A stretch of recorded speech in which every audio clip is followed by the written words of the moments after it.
इस कहानी में हम जानेंगे कैसे एक लड़की ने बार बार गिरने के बाद भी हिम्मत नहीं हारी और कैसे उसकी यही सोच इट्स ओके उसे बना गई आसमान छूने वाली मिसाल। एक छोटे से कस्बे में दिव्या नाम की लड़की रहती थी। उसकी आंखों में बड़े बड़े सपने थे। वो एक पायलट बनना चाहती थी।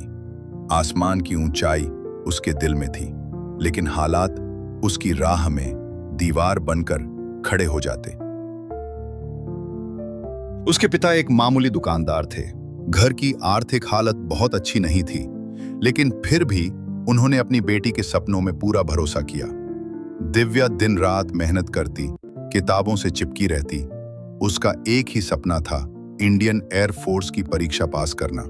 3 साल लगातार मेहनत करने के बाद वो परीक्षा देने गई और पहली बार वो फेल हो गई।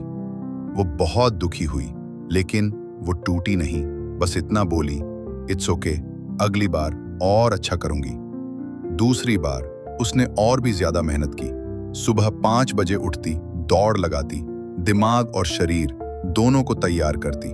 लेकिन फिर इंटरव्यू में वो रिजेक्ट हो गई।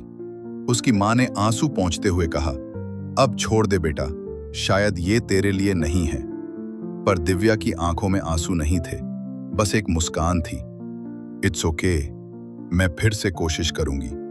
लोग उसका मजाक उड़ाते, कहते 2 बार फेल हो गई, अब भी हिम्मत नहीं टूटी। लेकिन वो सिर्फ मुस्कुराती और कहती, हाँ, क्योंकि मैं जानती हूं जो लोग हार मान लेते हैं उन्हें पता ही नहीं चलता कि जीत कितनी करीब थी। तीसरी बार उसने अपने अंदर की सारी ताकत झोंक दी। पढ़ाई, एक्सरसाइज, इंटरव्यू की तैयारी, हर एक मोड़ पर उसने खुद को चुनौती दी और इस बार उसका सिलेक्शन हो गया। जब उसे कॉल आया कि दिव्या, आप भारतीय वायुसेना में सिलेक्ट हो गईं, वो बस एक पल के लिए चुप रही, फिर आसमान की तरफ देखा और कहा, देखा पापा, I told you it's okay to fall, लेकिन उठना जरूरी होता है। एंड जिंदगी में हर हार के बाद बस इतना बोलो, इट्स ओके। यही 2 शब्द तुम्हें आगे बढ़ाते हैं।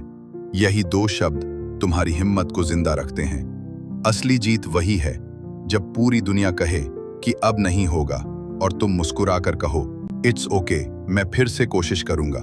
अगर आपको ये कहानी अच्छी लगी हो तो इसे किसी अपने के साथ जरूर शेयर कीजिए और ऐसी ही मोटिवेशनल कहानियां सुनने के लिए जुड़िए हमारे साथ और हमारे चैनल को लाइक, शेयर, सब्सक्राइब जरूर कीजिए।